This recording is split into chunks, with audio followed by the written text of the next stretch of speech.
Hello friends, welcome to evolution classes. Bihar दरोगा practice set का नया बुक मार्केट में आ गया है। इस बुक में कुल 33 प्रैक्टिस सेट दिया गया है और साथ ही इसमें 2024 तक के हल प्रश्न को भी शामिल किया गया है। और यह जो बुक है, ये किरण पब्लिकेशन के द्वारा निकाला जाता है। तो जो है बिहार दरोगा का 1806 पदों के लिए जो बहाली आने वाला है, उसका नया बुक है ये। तो आज हम लोग इसी से बिहार दरोगा का सेट का डिस्कशन करने वाले हैं, जो कि इसमें 25 मॉडल सेट दिया गया और 8 हल प्रश्न दिया गया। तो हम लोग इसी से डिस्कशन करेंगे। तो आइए हम लोग स्टार्ट करते हैं आज का सेट नंबर 1 का डिस्कशन। तो आप लोग वीडियो को पूरा देखिएगा। पसंद आने पर वीडियो को लाइक और चैनल को सब्सक्राइब करना भूलें और इस वीडियो को अपने दोस्तों ग्रुप में शेयर जरूर करें। अगर आपको इसका पीडीएफ चाहिए तो पीडीएफ आपको हमारे टेलीग्राम चैनल पर मिल जाएगा, जिसका लिंक डिस्क्रिप्शन बॉक्स में दिया गया है, वहां से आप डाउनलोड कर सकते हैं। तो आइए देखते हैं इस सेट का पहला प्रश्न। इसमें कहा गया कि निम्नलिखित में से कौन गौतम बुद्ध के समकालीन थे। गौतम बुद्ध के समकालीन कौन थे? नागार्जुन, कनिष्क, कौटिल्य या महावीर? तो गौतम बुद्ध के समकालीन थे महावीर।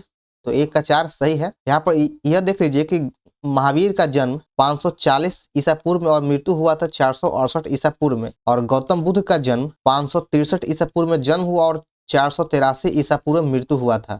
ये दोनों अपने आप में एक समकालीन थे। आगे देखिए, भारतीय का नाम जो मोहनजोदड़ो की खोज के साथ जुड़ा हुआ है, इसकी खोज किसके द्वारा किया गया था? यानी मोहनजोदड़ो का खोज किसने किया? तो इसकी खोज राखल दास बनर्जी के द्वारा 1922 ईस्वी में किया गया था और उसी को शॉर्ट में लिखा गया आरडी बनर्जी। तो 2 का 1 सही है। बिंबिसार और अजातशत्रु संरक्षक था किस धर्म के? तो ये दोनों बौद्ध धर्म का संरक्षक था। तो 3 का 4 हो जाएगा बौद्ध धर्म। आगे बढ़ते हैं कि निम्न लड़ाइयों में से किसने भारत में मुगल साम्राज्य की वास्तविक शुरुआत की थी? मुगल साम्राज्य की वास्तविक शुरुआत। तो 4 का सही आंसर हो जाएगा ऑप्शन नंबर डी। पानीपत की दूसरी लड़ाई के साथ भारत में मुगल साम्राज्य का जो वास्तविक शुरुआत हुआ था। ऐसे तो मुगल साम्राज्य की स्थापना बाबर के द्वारा किया गया था, लेकिन इसकी वास्तविक शुरुआत अकबर के शासनकाल के पानीपत के दूसरी लड़ाई के साथ हुआ था और इसका जो दूसरा लड़ाई था वह 1556 ईस्वी में हुआ था। अगला प्रश्न है, गांधी द्वारा दांडी यात्रा प्रारंभ की गई थी कब?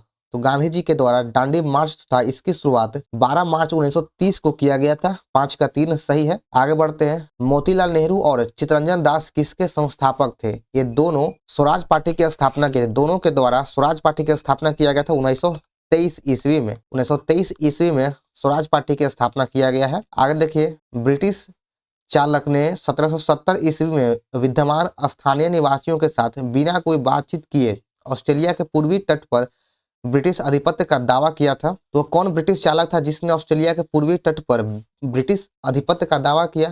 तो उसका नाम था जेम्स कुक। जेम्स कुक इसका सही आंसर हो जाएगा। आगे देखिए, निम्न में से किस वर्ष में बम्बई और थाने के बीच पहली रेल लाइन बिछाई गई थी?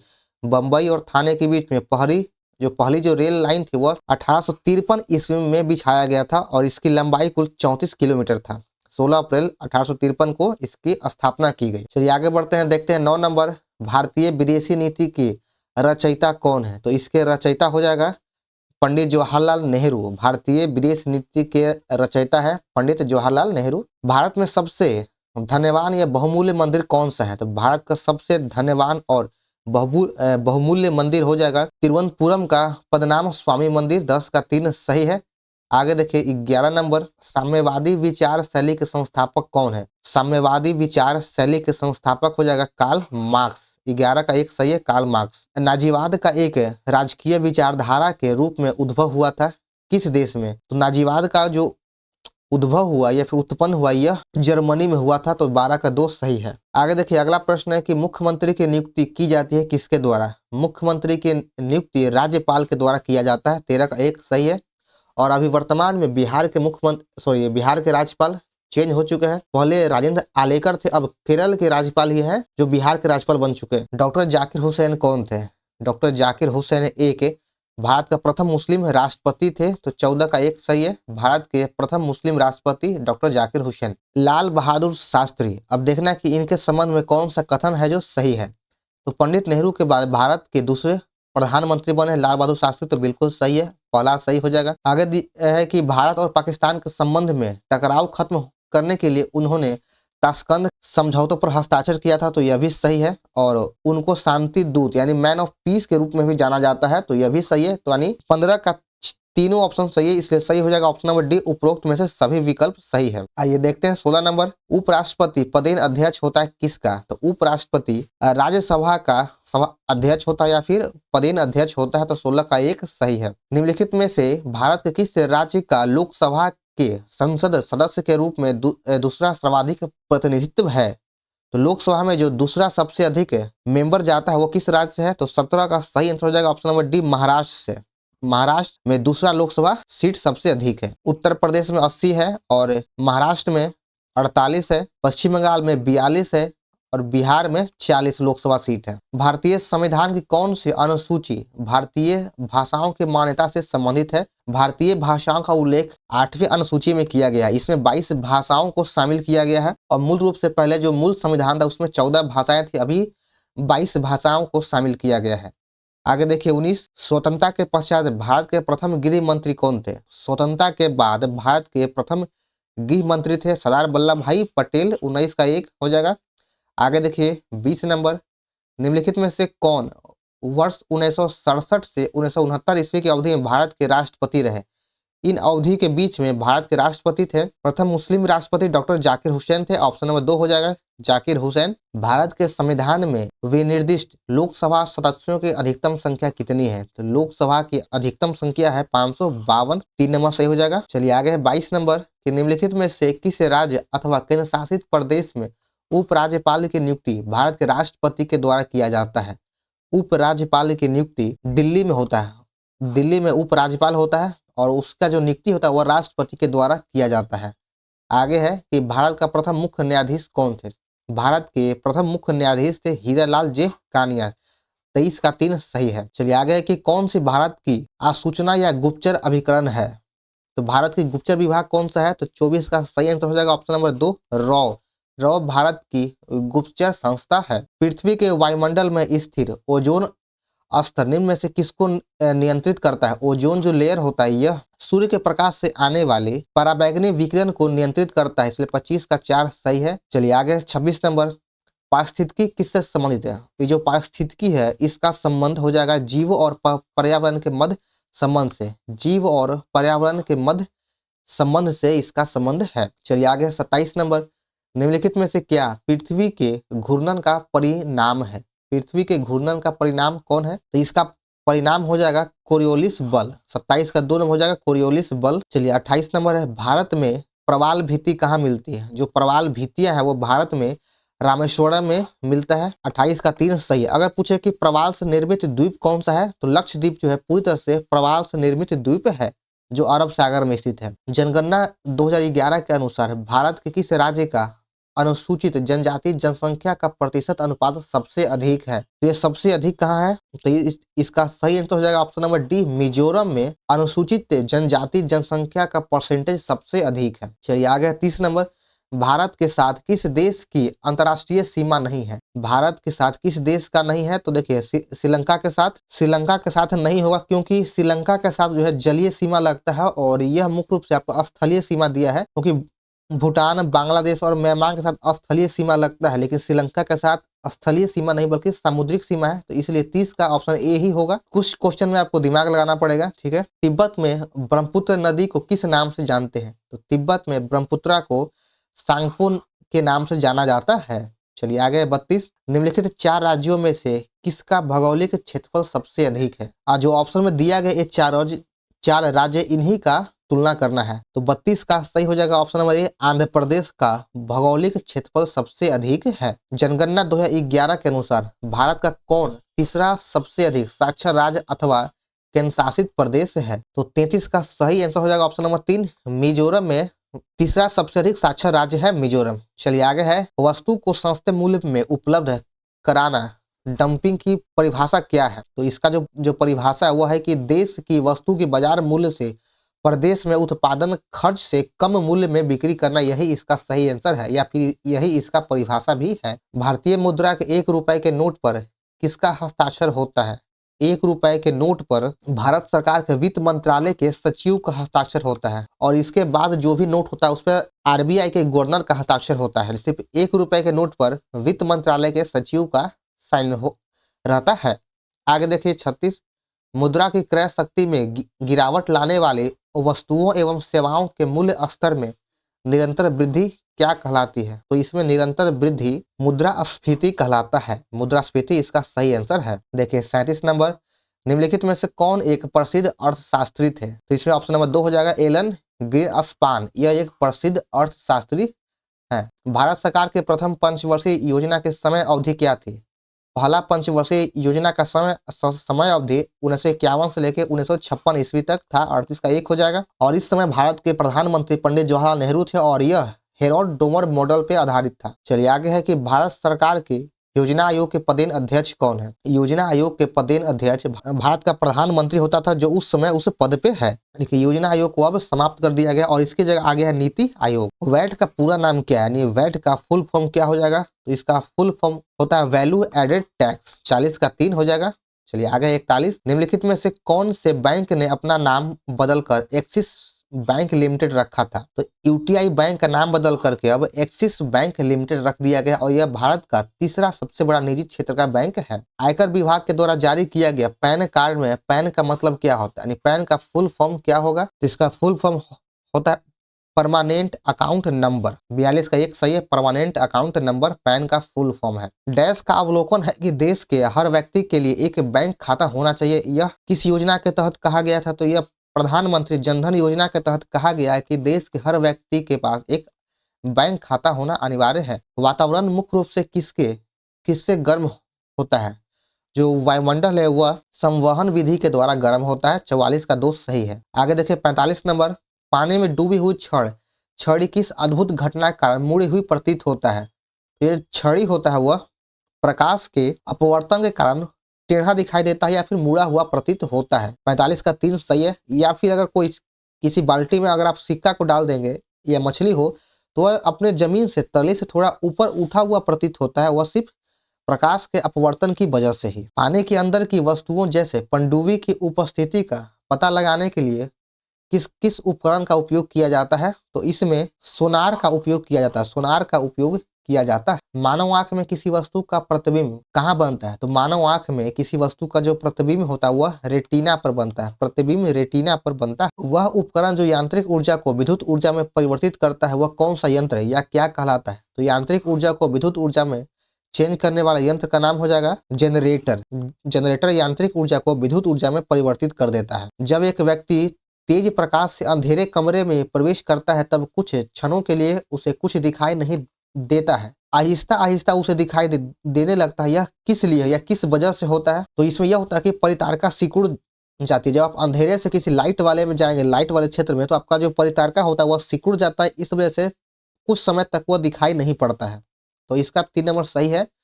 आगे देखिए, कांसा एक मिश्र धातु है और यह कांसा किसका मिश्रण है? तो कांसे में कॉपर और टीन का मिश्रण होता है। 50 का 3 हो जाएगा। आगे देखिए 51 नंबर, परमाणु संख्या 20 के एक परमाणु का इलेक्ट्रॉनिक विन्यास कितना होता है? तो इसका सही आंसर हो जाएगा ऑप्शन नंबर 3 2 8 8 2। पहला तो होगा ही नहीं। दूसरा में है कि दूसरी कक्षा में 6 कभी नहीं होता है और फिर 10 भी नहीं, क्योंकि दूसरी कक्षा में अधिकतम 8 होता है, इसलिए 3 नंबर सही है। 2 8 8 2। डैश के रूप में ब्लीचिंग पाउडर का प्रयोग पेयजल के रूप में किया जाता है। तो ब्लीचिंग पाउडर का उपयोग रोगाणुनाशक के रूप में इसका उपयोग किया जाता है। 52 का 1 हो जाएगा। चलिए आगे बढ़ते हैं। हंसाने वाली गैस का रासायनिक नाम क्या है? तो इसका रासायनिक नाम हो जाएगा नाइट्रस ऑक्साइड। 3 नंबर है नाइट्रस ऑक्साइड N2O। 53 का 3 सही है। आगे देखिए, फाइलेरिया किसके कारण होता है? ये जो फाइलेरिया है यह मच्छर के वजह से होता है। 54 का 2 नंबर सही है। आगे बढ़ते हैं कि निम्नलिखित में से कौन सा जीवाश्म ईंधन नहीं है? कौन है जो जीवाश्म ईंधन नहीं है? तो 55 का सही आंसर हो जाएगा ऑप्शन नंबर डी, उपयुक्त में से कोई भी नहीं। मृत जीव जंतुओं के बाद जो अवयवी अपघटन के रूप में प्राकृतिक प्रतिक्रियाओं के द्वारा गठित ईंधन को जैव ईंधन कहा जाता है। तो इसमें से कोई भी जैव ईंधन नहीं है। एबी समूह का रक्त धारक किसे रक्तदान कर सकता है? एबी जो ब्लड ग्रुप का व्यक्ति है वो किसको रक्त दे सकता है? तो वह केवल एबी समूह को ही रक्त देगा। और एबी जो होता है वह एबी सर्वग्राही सभी से रक्त ले सकता है और वो सर्वदाता होता है, सभी को रक्त दे सकता है। आगे देखिए 57 नंबर, नीचे दिए गए समूह में से विषम की पहचान कीजिए। इसमें विषम कौन है? तो 57 का ऑप्शन नंबर 3 हो जाएगा मैड्रिव। इसका अलग है 3 ऑप्शन से, इसलिए क्योंकि कॉलिक्स, कोरोला और स्ट्रेमेंस ये तीनों का संबंध फूल से है।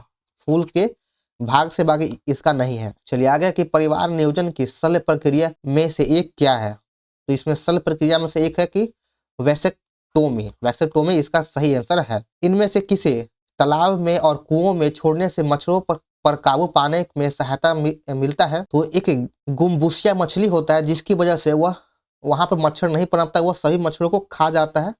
तो हम इस मछली की वजह से मच्छरों पर काबू पा सकते हैं। चलिए आगे 60 नंबर, निम्न में से कौन अंडा देता है और बच्चे को सीधा जन्म नहीं देता, यानी अंडे को अंडा उत्पन्न करता है। तो 60 का सही आंसर हो जाएगा ऑप्शन नंबर ए। एक कीड़ा जो है यह अंडे को जन्म देता है, न कि बच्चा को।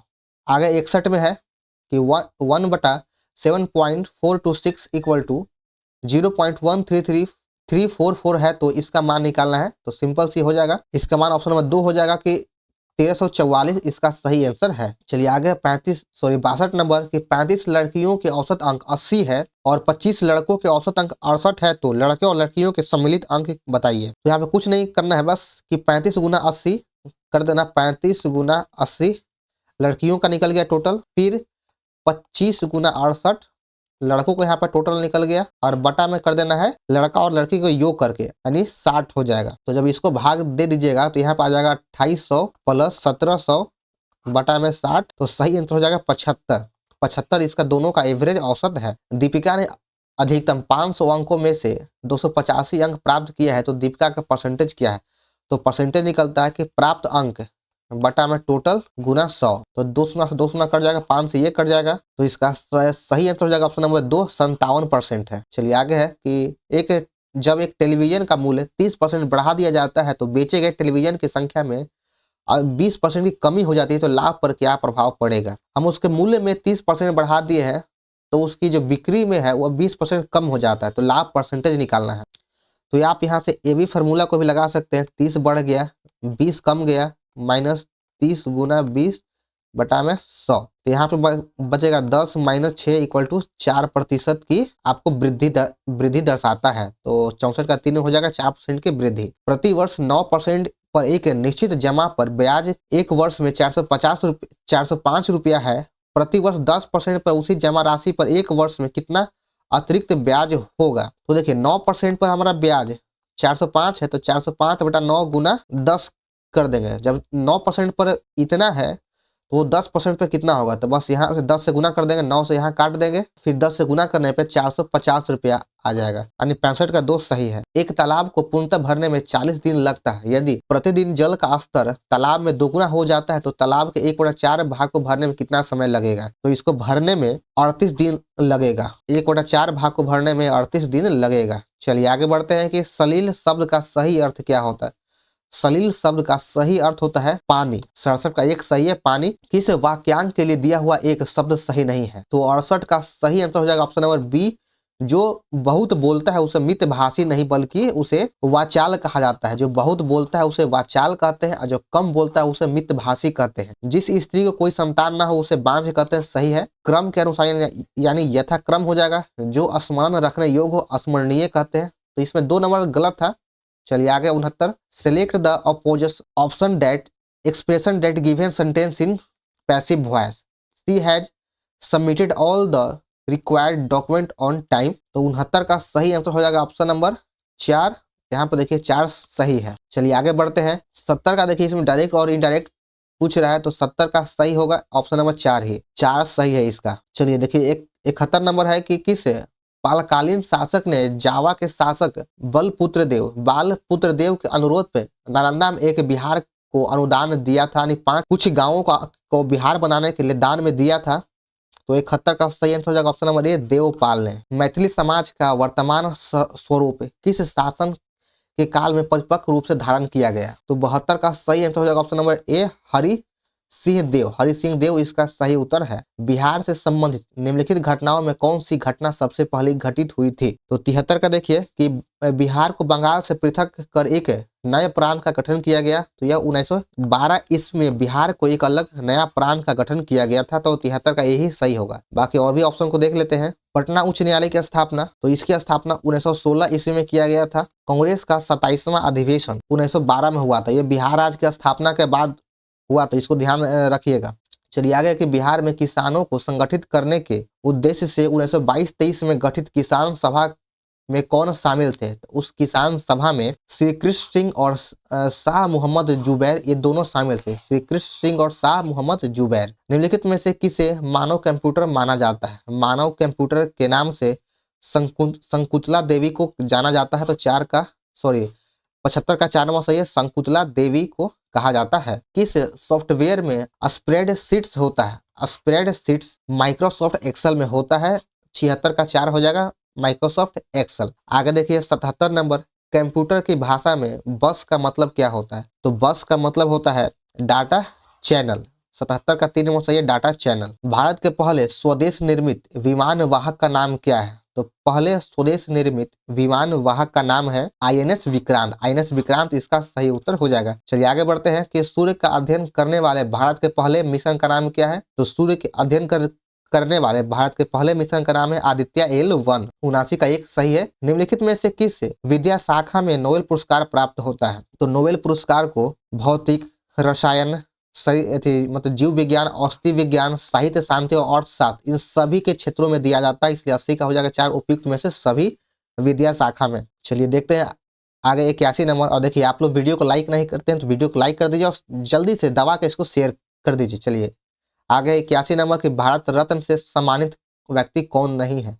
तो भारत रत्न किनको नहीं दिया गया है? तो इसमें से महात्मा गांधी को अभी तक कोई भी भारत रत्न नहीं दिया गया है। भारत रत्न अभी तक इन्हें नहीं मिला है। तो इसलिए 81 का 4 हो जाएगा। इंडिया विंस फ्रीडम किसकी आत्मकथा है? तो यह अब्दुल कलाम आजाद की आत्मकथा है। तो 82 का 1 सही है।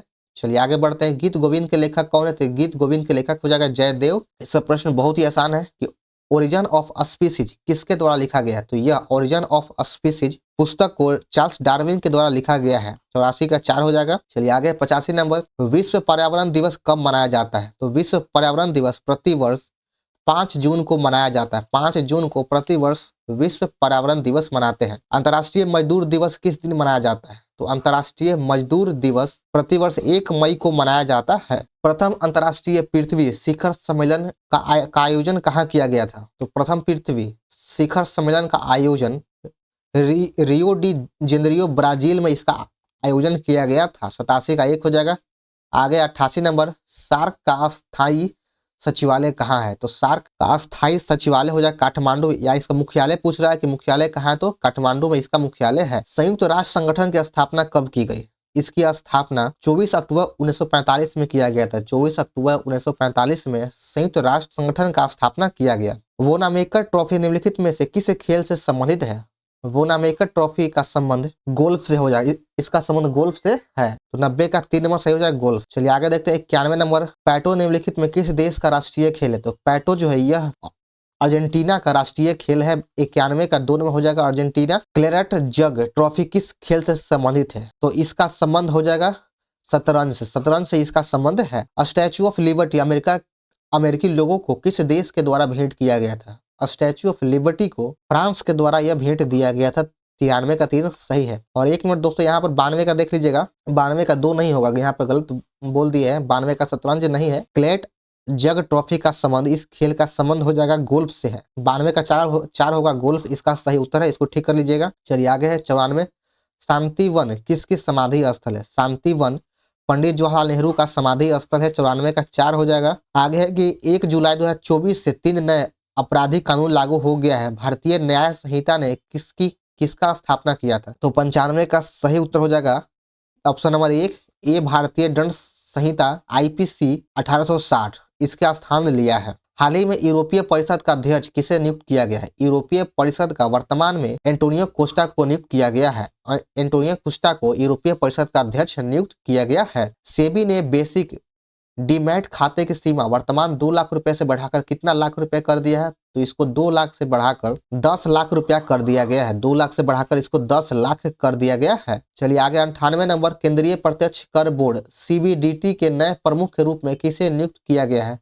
तो इसके नए प्रमुख के रूप में रवि अग्रवाल को नियुक्त किया गया है। CBDT के अध्यक्ष नए प्रमुख हुए रवि अग्रवाल। चलिए आगे अगला प्रश्न, हाल ही में खबरों में रही प्रलय मिसाइल किस संगठन के द्वारा विकसित किया गया? प्रलय मिसाइल को डीआरडीओ के द्वारा ही विकसित किया गया। 99 का एक सही है डीआरडीओ। महिला टेस्ट क्रिकेट के इतिहास में सबसे तेज दोहरा शतक लगाने वाले किसने लगाया? सबसे तेज दोहरा शतक शेफाली वर्मा के द्वारा लगाया गया है। तो 100 का 3 नंबर सही हो जाएगा। तो चलिए यहाँ पर हमारा आज का सेट नंबर 1 समाप्त होता है। तो आप लोगों को यह वीडियो कैसा लगा कमेंट जरूर करें। पसंद आने पर वीडियो को लाइक और चैनल को सब्सक्राइब करना भूलें और इस वीडियो को अपने दोस्तों और ग्रुप में शेयर जरूर करें। तो चलिए मिलते हैं फिर नेक्स्ट वीडियो में। जय हिंद।